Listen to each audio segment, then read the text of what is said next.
Actually, it's a little bit providential. Today, on the exact day, 4 years ago, I converted. Get out of here. So yeah, 4 years Like ago today. you came into the church 4 years ago to the day. 4 years ago to the day. So I know Nick. I know you did a show on Matt Frad. Like you were on Matt Frad's show. You did Pints with Aquinas, hmm and you were on with like two other guys, right?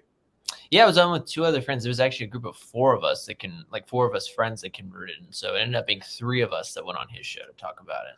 So you had a group of four guys that you were friends with, and all of you basically studied your way into the church.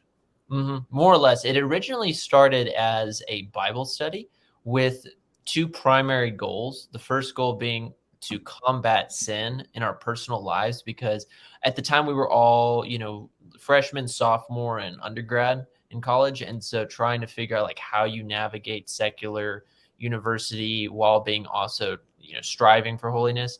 But then also at the same time, we also wanted to know the truth because we didn't feel that any of the Protestant sects that were talking to us or preaching to us had the truth. And most of those Protestant sects were kind of like, your praise banner, rock and roll style non-denominational churches. And so we never felt like they were actually giving us any substance. And so I, being the history nerd, kind of ended up being the catalyst of saying, okay, I've studied theology most of my life in bits and pieces, but I want to go back and say, what did the early church believe in? And that was the catalyst that eventually, got us studying all these various subjects. And then lo and behold, we all end up converting. And all of us came from fairly anti-Catholic backgrounds. So it is quite a miracle. All right, I'm gonna dig into that a little because Jason, I'll get to you in a second. But are you still friends with those guys? Do you guys still talk? What's the situation? Yeah, so two of them are actually in seminary, a diocesan seminary, to be priests, and so it's pretty cool. And then the third, he is one of the most, like, I would say, artistically brilliant individuals I've ever met. Artistic in the context of like computer and photography work, and so he actually went ahead and He moved across the country, but he actually works for his fraternity, his like larger college fraternity. He got a degree in basically anything you could think of that has to do with video editing and stuff like that. And he does fantastic work. And so all of them are continuing in faith. And so we all keep in contact as much as you can, being split up across the country, and also having full-time lives, if you will, whether that be jobs or school. But yeah, we keep in touch.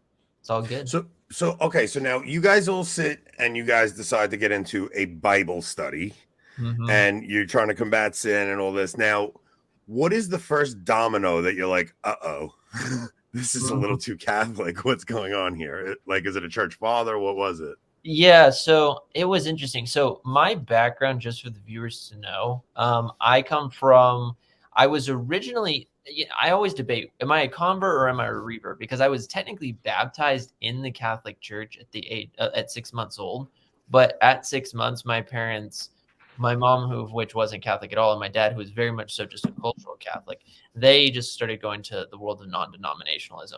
And so, practically speaking, for 19 to 20 years of my life, that was all I knew. But when I say that's all I knew, it was in the practical sense, because I was actually studying all different forms of theology from a very young age. And I mean like 6 or 7, starting to get into being like, oh, what does the Bible say about this? What does the Bible say about that? And so by the time I was actually 2021, I was very much so what you would just call a fundagelical, right? Pretty fundamentalist, It's a good term. I like that. right? Pretty anti-Catholic. And when I say anti-Catholic, I mean, not just the classics like the Pope is the Antichrist, but the See of Rome itself is the Antichrist, going back persecuting Christians throughout all eternity, if you will. And that, Mary and the saints, it's idol worship, et cetera, or vain repetitions, right? Which you'll see a little bit later in this video, as you're going to Yeah. pull up one of these clips.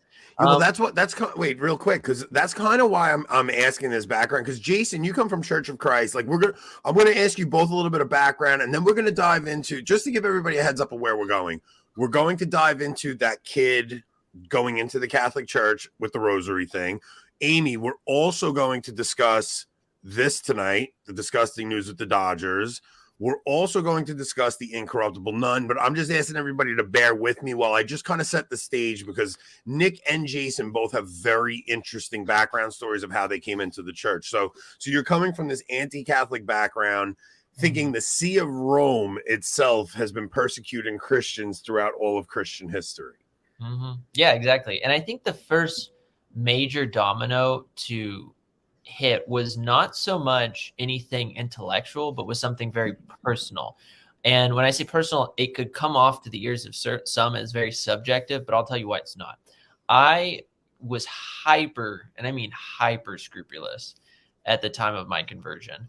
And when I say hyper scrupulous, I mean my particular brand of fundamentalism had a very Calvinistic flair, but a Calvinistic flair in the true sense of it being double predestination. So God electing some for heaven and actively willing damnation for others.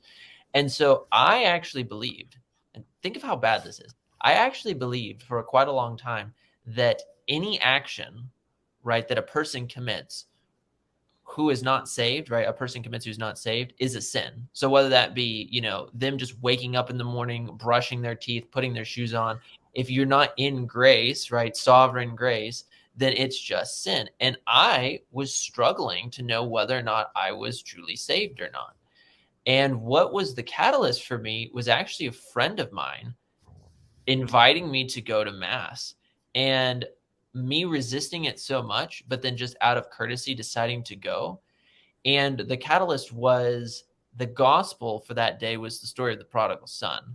And it hit me like a freight train in the sense that I just felt very much so the Lord saying, it's time to come home to your father. And I was like, very, very torn up about it. But I said, okay, Catholicism is true. If I'm going to hear this case, I am going to list out every single possible objection I can possibly think of, and I can think of a lot, and I'm going to go one by one through them and ask two questions. One, can I find this in Scripture? Two, is this what the supposed early church believes? And it was essentially, long story short, issue by issue, getting knocked off to where I eventually got to the point recognizing that Catholicism was at least 1% true, and it scared me so much that I ended up being so nervous that I was actually like going against God's religion my entire life that I didn't eat for 3 days. And it wasn't me fasting and prayer. It was just food was repulsive to my senses because I was so terrified that I had been fighting against God's religion, calling it the Antichrist's faith my entire life. And talk about fear of God. Yeah. Right? It was like, insane. holy cow, but what an amazing moment of grace. Like that, like I know you're fearful, but like that God even put it, like, so many people would have resisted so hard at that moment, but you just see this chasm of God's grace coming into your heart at this moment. And so you don't eat for 3 days. You're terrified now. What changes there? Yeah, so there was two things that really changed it. So one was very practical, and then the one was very mystical. So the practical thing is I had by this time gotten intellectually convinced of Catholicism, but I was just still like, trying to find some excuse somewhere, trying to find is there one early church father that says that baptism is just a symbol? Is it anywhere out there? Can I possibly find my Baptist faith, if you will? And I had read through in my intellectual journey the Roman Catechism, the Catechism of the Council of Trent, because I, as a theology nerd, already knew about V2 and what we in the Protestant world called the real Catholics versus the new Catholics. That was actually wait a minute. Are you serious? So I've never met a Protestant that even understood that there was a Vatican II, and it's like, as a Catholic, I did not know this until. I mean, I was raised in a very Catholic home. I have 8 siblings. I went to the new mass growing up my whole life. I didn't know the traditional Latin mass existed until Summorum Pontificum. Oh, really? So like, this is so crazy to me that you actually oh, sorry, I hit that on accident. But okay, so you as a Protestant understood there were real Catholics and these new Catholics, like this difference. we would say I actually heard it echoed by a Protestant pastor not too long ago online, where he said, like, we can debate, and this is what I would have called him at the time too. We can intellectually have honest and rigorous debates with the Tridentine Catholics, but the New Catholics don't believe in anything. And That's so James White. James White said that, right? James White and what's his name?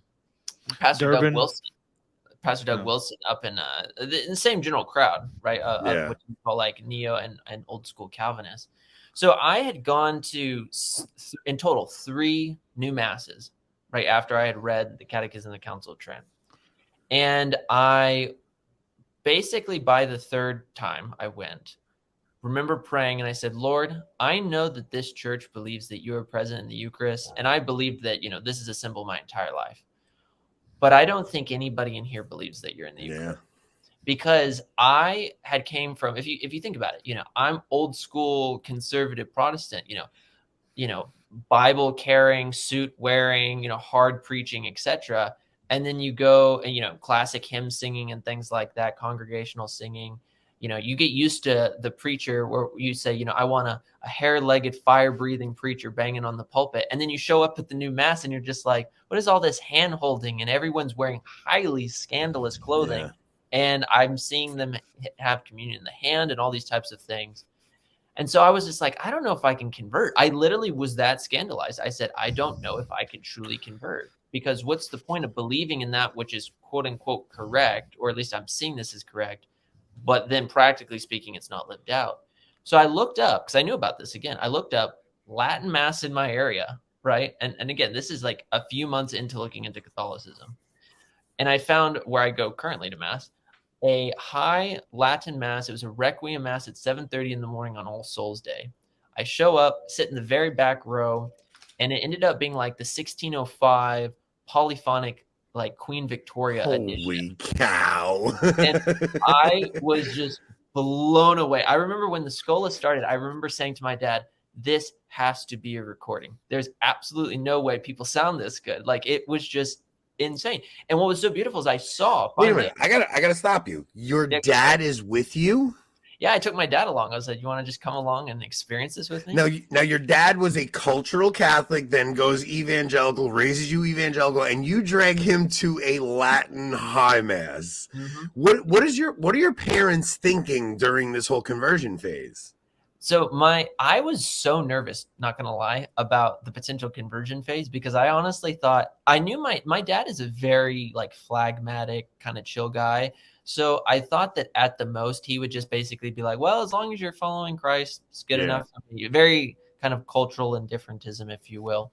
My mom, I had no clue, because she was brought up in like that old school missionary Baptist world. And I remember from like the age 6, 7, 9, hearing my mom saying things like, the Catholic Church has the blood of millions on their hands, hearing stuff like that. And so I was like, oh no, they're going to flip. And so I remember just taking my dad, and he was just like, yeah, this was very pretty. He kind of thought of almost like a symphony experience for him. Yeah. But the way he looked at it, he was just like, this is their way of worshiping God, and that's beautiful.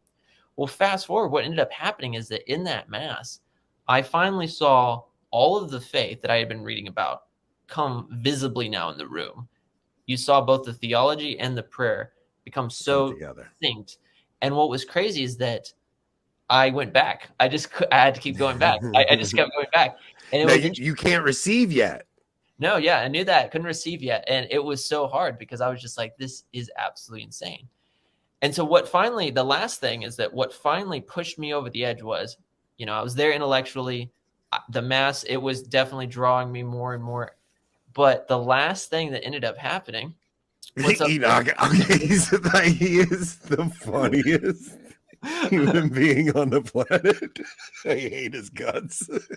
I'm sorry. I didn't mean to cut you off. That was just funny. I'd like to meet Enoch one day. He seems like you're gonna do a get to know. I'm setting you two up for a get to know, because first off, Nick, I heard your conversion story on Frad's channel, but because there was 3 of you, I didn't get to hear all of this. Like, this is like, I can't believe all this. And then we're going to get to Jason's next. So I know Jason's sitting there. I feel bad that he's just sitting there silently, but this is insane. So, all right. So I'm used to sitting in silence. Don't worry. yeah. All right. So pick back up. I'm sorry. I didn't mean to cut you off. No, you're good. I was there intellectually. I basically every single argument that I had in that long list was checked off because my faith had been completely wrecked by the early fathers. They completely destroyed my faith. And I was now believing in something very different, something very ancient, very beautiful. And then I was also going to a mass that was very ancient, very beautiful. But there was still that last little, if you will, emotional holdout, right, that was inside of me. And I remember one day this was a long time ago, but I was working at a grocery store at the time, and I decided to volunteer and like pick up a couple extra hours. And this happened to be the day after Thanksgiving. And where I was at the time, it was extremely cold. It was extremely wet. It was raining outside, and I was pushing carts in the rain. And this was at 5 a.m. all by myself out in this massive parking lot. And I just break down crying because all these debates and all these like what ifs are raging in my head, because it's like, on the one hand, I see all of my intellectual questions being answered, but on the other hand, I have this practical, life that I've lived that says, if you become Catholic, you will not be saved, and Wow. you will go to hell because you are going to be essentially following the Antichrist team. And this Holy just cow. battles pulling back and forth. So finally, I say to myself, and again, this may sound very subjective. I'm not saying this is an absolute objective if you're learning about Catholicism. This is just my personal experience, what I'm about to say. I remember in that moment finally just saying, okay, if anyone knows whether or not Catholicism is true, it's going to be this one linchpin. It has to be Mary. It has to be Mary. Mm-hmm. And so I remember in the parking lot, my emotions feeling like an absolute hurricane just going everywhere.